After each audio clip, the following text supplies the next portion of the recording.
Welcome back to my long video. எல்லாரும் எப்படி இருக்கீங்க? எல்லாரும் நல்லா இருப்பீங்க சொல்லிட்டு நானும் நம்புகிறேன். நானுமே ரொம்பவே நல்லா இருக்கேன். இன்றைக்கி இந்த லாங் வீடியோவில் நம்ம என்ன பார்க்க போகிறோம்னா, நாங்கள் பார்த்தீங்கன்னா ஒரு ட்ரிப் மாதிரி போயிருந்தோம். இது ஒரு ஆஃபீஸ் ட்ரிப்பு தான். எங்கே பார்த்தீங்கன்னா காந்தலூர் பார்த்தீங்கன்னா நீர்வீழ்ச்சிகளின் அரசின்னு கூட நம்ம சொல்லலாம். ஒரு சின்ன ஊராக இருந்தாலும் மூணார் பக்கத்தில் தான் இருக்குது. ஆனால் சூப்பராக இருந்தது. கிளைமேட்டும் வேறு லெவலில் இருந்தது. இது ஆஃபீஸ் ட்ரிப்புன்றதுனால மற்றவங்களோட ப்ரைவேஸும் எனக்கு ரொம்ப முக்கியன்றதுனால ஒரு சில வீடியோஸ் நான் எப்படிலாம் என்னோட ஃபேமிலி கூட என்ஜாய் பண்ணேன்னு சொல்லிட்டு உங்களுக்கு டீட்டெயிலாக சொல்கிறேன். எப்படி போனேன், என்ன ஃபுட்டு கொடுத்தாங்க, எங்கெங்கே போகணும், என்னென்ன காந்தலூர் போனால் என்னென்னலாம் பார்க்கலாம், அந்த மாதிரி தான் இந்த வீடியோவில் இருக்கும். ரொம்ப யூஸ்ஃபுல்லாகவும் இருக்கும். நீங்கள் ஃப்யூச்சரில் போகிறதா இருந்தால் கண்டிப்பாக உங்களுக்கு யூஸ்ஃபுல்லாக இருக்கும்னு சொல்லிட்டு நானும் நம்புகிறேன். நாங்கள் லாஸ்ட் மினிட் பிளான் பண்ணதுனால பார்த்தீங்கன்னா ட்ரெயினோட டிக்கெட் எங்களுக்கு கிடைக்கவே இல்லை. அதனால் மினி பஸ் மாதிரி தான் அரேஞ்ச் பண்ணி போயிருந்தோம். AC bus. இந்த பஸ்ஸும் இந்த டிரைவர் பற்றி சொல்லி அவரோட பஸ் அவ்வளோ நீட் அண்ட் க்ளீனாக இருந்தது. அதுக்கப்புறம் பார்த்தீங்கன்னா டிரைவர் பார்த்தீங்கன்னா அவ்வளோ சூப்பராக பேசினாங்க. ரொம்ப கைண்டாக இருந்தாங்க. ரொம்பவே ஒரு அலுங்கல் குலுங்கல் இல்லாமல் எங்களுக்கு ஓட்டி கூட்டிகிட்டு போனாங்க. நைட்டு டின்னர்லாம் சாப்பிட்டுட்டு மார்னிங் பார்த்தீங்கன்னா 5:30க்கெலாம் போய் மேலே போய் ரீச் ஆகிட்டோம் காந்தலூருக்கு. ஆனால் எங்களோட செக்கிங் டைம் பார்த்தீங்கன்னா 7 o'clock தான்.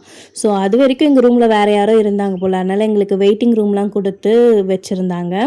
அங்கே பார்த்தீங்கன்னா பால் இருந்ததுனால என் பையன் அப்புறம் மற்றவங்களாம் சேர்ந்து கிரிக்கெட் மாரி ஆகி ஒரு 2 hours நல்லா டைம் ஸ்பெண்ட் பண்ணியிருந்தாங்க. ஏர்லி மார்னிங்கில் அந்த கிளைமேட்டில் இந்த கிரிக்கெட் ஆடுறது அந்த இதெல்லாம் பார்க்கும்போது அட்மாஸ்பியர்லாம் ரொம்பவே சூப்பராக இருந்தது.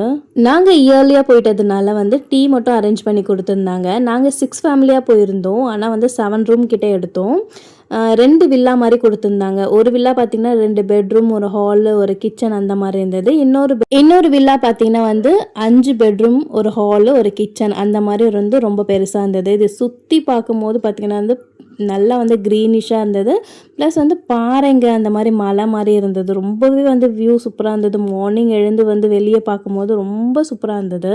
இன்னொரு வில்லா பார்த்தீங்கன்னா டூப்ளெக்ஸ் மாதிரி தான். கீழே 3 ரூம், மேலே பார்த்தீங்கன்னா 2 ரூம், அதுக்கப்புறம் ஒரு குட்டி கிச்சன்ற மாதிரி இருந்தது. நாங்கள் பார்த்தீங்கன்னா ஃபர்ஸ்ட்டு காமிச்சோம்ல அந்த ரூமில் தான் இருந்தோம். டூப்ளெக்ஸ் வில்லாவில் மேலே போய் வியூ பார்க்கும்போது அவ்வளோ சூப்பராக இருந்தது. எங்கே பார்த்தீங்கன்னா கம்ப்ளீட்டாக ஃபுட்டெல்லாம் பார்த்தீங்கன்னா ஹோம்மேடு ஃபுட்டு மாதிரி தான் இருந்தது. அப்போவே சமைச்சு அப்போவே சாப்பிட்ற மாதிரி. இங்கே கிச்சன் ப்ளஸ் டைனிங் ஏரியான்னு சொல்லிட்டு இந்த வில்லாக்கு பேக் சைடில் இருக்குது. அதுக்கப்புறம் ஒரு ஊஞ்சல், அதுக்கப்புறம் 2 ஊஞ்சல் இருந்தது. அதெல்லாம் பசங்க ரொம்பவே என்ஜாய் பண்ணிட்டு இருந்தாங்க. பசங்களோட என்ஜாய்மெண்ட்டுக்கு பார்த்தீங்கன்னா அந்த ஊஞ்சல், அதுக்கப்புறம் கிரிக்கெட் தான் மேக்ஸிமம் விளையாடிட்டு இருந்தாங்களே. மார்னிங் பிரேக்ஃபாஸ்ட், அதுக்கப்புறம் ஷெடியூல் அவங்களே பிஃபோராக சொல்லிடுறாங்க. ஃபர்ஸ்ட் டேவோட ஷெடியூல் என்ன பார்த்தீங்கன்னா ஃபால்ஸ் தான் ஃபஸ்ட்டு. ஆஃபீஸ்ன்றதுனால ஃபால்ஸில் தண்ணி அந்த அளவுக்கு இல்லை. பட் நம்ம சென்னையில் இந்த வெயிலில் இருந்து அங்கே போகிறதுக்கு இதுவே கிடைச்சதா போதுன்ற மாதிரி தான் இருந்தது. ரொம்பவே நல்லாவே என்ஜாய் பண்ணுவோம். அது பாறை மேலே ஏறி போய் குளிக்கிற மாதிரி தான் இருக்கும். பாறைலாம் வலிக்கிட்டு தான் இருந்தது. பட் நம்ம கேர்ஃபுல்லாக போகணுன்னா ஒரு சூப்பரான என்ஜாய்மெண்ட் கிடைக்கும் நம்மளுக்கு. நல்லா பார்த்தீங்கன்னா ஒரு 3 hours கிட்ட அங்கேயே டைம் ஸ்பெண்ட் பண்ணோம். டைம் எப்படி போச்சுனே தெரியவே இல்லை. நிறைய ரீல்ஸ், ஃபோட்டோஸ்லாம் அங்கே எடுத்தோம். அங்கேயே பக்கத்துலேயே பார்த்தீங்கன்னா மீன் அந்த மாதிரிலாம் ஃப்ரை பண்ணி கொடுத்துருந்தாங்க. பட் நாங்கள் எதுவுமே ட்ரை பண்ணவே இல்லை. ட்ரெஸ் மாற்றுறதுக்குலாம் இடம் நல்லா இருந்தது. இது ஒரு ப்ரைவேட் ஃபால்ஸுன்றதுனால கூட்டம் அந்த அளவுக்கு இல்லை. ஒரு லிமிட்டடான கூட்டம் இருந்த மாதிரி தான் இருந்தது. நாங்கள் அதுக்கப்புறம் பார்த்தீங்கன்னா நிறைய கூட்டம் வந்துருச்சு. நாங்களும் ஒரு 3 hours நல்லா என்ஜாய் பண்ணிவிட்டு அதுக்கப்புறம் அங்கேருந்து கிளம்பிட்டோம். இந்த ஃபால்ஸ் போகிற ரூட்டு சொல்லணுமே, எல்லாமே ஆஃப் ரோடு தான்.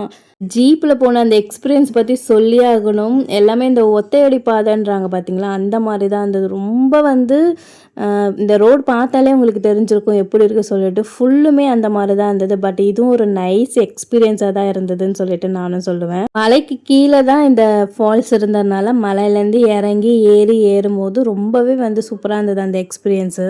காந்தலூருக்கு இன்னொரு பேரும் இருக்குது, மினி காஷ்மீர் சொல்லிட்டு. ஏன்னா பார்த்தீங்கன்னா காந்தலூரில் மட்டும்தான் இந்த சீசன் டைமில் ஆப்பிள்லாம் விளையும் சொல்லிட்டு கேள்விப்பட்டிருக்கேன், யூடியூப்லலாம் பார்த்துருக்கேன். ஸோ அந்த பிளேஸ் தான் நம்மளை கூட்டிகிட்டு போகிறேன்னு சொல்லிட்டு கூட்டிகிட்டு போனாங்க. ப்ளஸ் ஸ்ட்ராபெரி அந்த தோட்டமும் காமிக்கிறேன்னு சொல்லிட்டு கூட்டிகிட்டு போனாங்க. ஆப்பிள் தோட்டம் எல்லாமே பார்த்துட்டு, ஸ்ட்ராபெரி சீசன் இல்லாதனால அந்த அளவுக்கு இல்லை. பட் அங்கே பார்த்தீங்கன்னா ஸ்ட்ராபெரியிலேருந்து எடுக்கிற ஜூஸாக இருக்கட்டும், ஜாமாக இருக்கட்டும், இதெல்லாம் வித்துட்டு இருந்தாங்க. சாம்பிள் பீஸுமே கொடுத்தாங்க. குடுத்தாங்க. எனக்கு அதில பார்த்தீங்கன்னா வந்து என்னோட ஃபேவரெட்டு ஸ்ட்ராபெர்ரி அல்வான்னு சொல்லிட்டு குடுத்தாங்க. அவ்ளோ டேஸ்ட்டா இருந்தது. அது மட்டும் இல்லாம இங்க பார்த்தீங்கன்னா வந்து மலை பூண்டெல்லாம் நெறையவே இருந்தது. நான் வாங்கணும்னு நெனச்சேன். பட் மறந்துட்டு வந்துட்டேன். ஸ்ட்ராபெர்ரி ஜாமு, ஜூஸ் கூட வித்துட்டு இருந்தாங்க. அது எல்லாமே வந்து டேஸ்ட் பண்ணி பார்த்தோம். அங்கருந்து இந்த வியூ பார்க்கும்போது இப்படிதான் இருந்தது. ரொம்பவே வந்து சூப்பரா இருந்தது. ஆப்பிள் தோட்டத்திலுமே வந்து இப்போ சீசன் இல்லாதனால அந்த அளவுக்கு வந்து பெருசா ஆப்பிள்லாம் இல்ல. அங்கங்க மாரி தான் இருந்தது. அங்க வந்து போற வழியில பார்த்தீங்கன்னா வந்து இந்த ராக் ஹனி, ஹென்ட்ரின்னு சொல்லிட்டு இருந்தது. இது பார்த்தீங்கன்னா வந்து மலையில பார்த்தீங்கன்னா வந்து தேன் கூடு கட்டியிருக்கு. இத பார்த்தீங்கன்னா வந்து அங்க வித்துட்டு கூட இருந்தாங்க. பட் நாங்க எதுவுமே வாங்கல. அங்க ஒரு மலை ஃபுல்லுமே வந்து தேன் அந்த அளவுக்கு கூடு கட்டியிருந்தது. ஃபைனலா பார்த்தீங்கன்னா வந்து அது எல்லாமே முடிச்சுட்டு ரூம் வந்துட்டு இந்த மாரி சின்ன சின்ன கேம் வச்சு தான் விளையாடிட்டு நல்லா வந்து டைம் பாஸ் பண்ணியிருந்தோம். லஞ்ச் சாப்பிட்டுட்டு ரொம்பவே வந்து நைஸ் எக்ஸ்பீரியன்ஸா இருந்தது. லஞ்ச பொறுத்தவரைக்கும் மெனு வந்து நான்வெஜ்ஜும் இருந்தது, வெஜ்ஜுமே இருந்தது. ரொம்பவே வந்து சூப்பரா இருந்தது தான் சொல்லுவேன் நானு, என்னோட எக்ஸ்பீரியன்ஸ்ல. கேமெல்லாம் முடிச்சுட்டு நல்லா ரெஸ்ட் எடுத்துட்டு நைட் ரைடு போலாம் அப்படி நைட் சவாரி போலாம். எங்கன்னு பார்த்தீங்கன்னா வந்து ஜங்கிள்குள்ள அப்படி சொல்லிட்டு சொல்லியிருந்தாங்க. ஸோ அதுக்காக வந்து பார்த்தீங்கன்னா வந்து ஒரு 7:00 கிட்ட வந்து சாப்பிடல. சாப்பிட்றதுக்கு முன்னாடியே கிளம்பிட்டோம். இது எங்கே பார்த்தீங்கன்னா ஒரு ஒரு காட்டுக்கு நடுவுல வந்து கூட்டிகிட்டு போவாங்க. ஏன்னா நைட்டில் தான் பார்த்தீங்கன்னா வந்து ஒரு சில அனிமல்ஸ்லாம் வந்து வெளியே வரும் அப்படி சொல்லிட்டு வந்து கூட்டிகிட்டு போயிருந்தாங்க.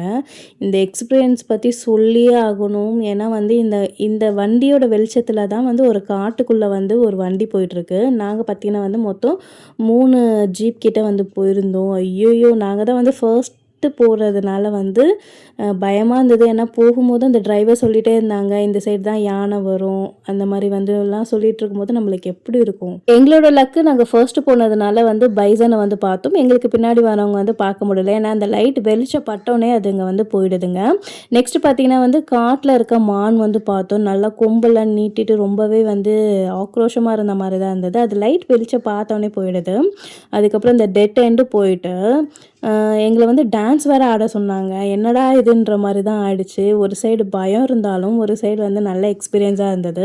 ஏன்னா இது ஒரு ஒத்தையடி பாதை மாரி தான் போயிட்டுருக்கு. ஒரு சைடு மலை, இன்னொரு சைடு பார்த்தீங்கன்னா வந்து எதுவுமே இல்ல. பட் அப்படி இருந்துமே வந்து யூ டர்ன் போட்டு வந்து எங்கள கூட்டிட்டு போனாங்க. அவங்களுமே சொன்னாங்க, "ஒரு ஸ்டேஜ் வரைக்கும் தான் நாங்க கூட்டிட்டு போவோம். அதுக்கு மேல வந்து கூட்டிட்டு யாரும் விரும்ப மாட்டாங்க. ஆனா உங்கள பார்த்தீங்கன்னா வந்து நீங்க ஓகே சொன்னதுனால டெட் எண்ட் வரையும் கூட்டிட்டு போனோம்னு" சொல்லிட்டு. பார்த்தீங்கன்னா வந்து ரோடுமே வந்து ஆஃப் ரோடு தான். ஒரு பயம் கலந்த ஒரு நைஸ் எக்ஸ்பீரியன்ஸ் தான் நான் சொல்வேன். லைஃப்ல இதெல்லாம் வந்து கண்டிப்பா வந்து ஒரு எக்ஸ்பீரியன்ஸ் பண்ணியே ஆகணும். கண்டிப்பா வந்து இந்த மாதிரி சான்ஸ்லாம் கிடைச்சா மிஸ் பண்ணிடாதீங்க. அதை வந்து அங்கேயே வந்து என்ஜாய் பண்ணிட்டு வாங்க. ஏன்னா வந்து அகெயின் வந்து நம்ம அந்த பிளேஸ் போவோமா அப்படின்னு சொல்லிட்டு நம்மளுக்கு வந்து தெரியாது.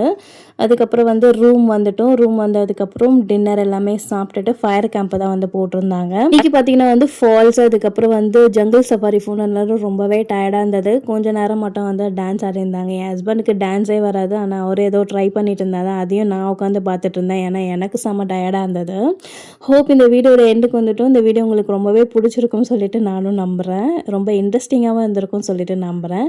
கண்டிப்பாக என்னோட சேனலை சப்ஸ்கிரைப் பண்ணிவிட்டு சப்போர்ட் பண்ணிவிட்டு மறக்காமல் லைக் பண்ணுங்கள்.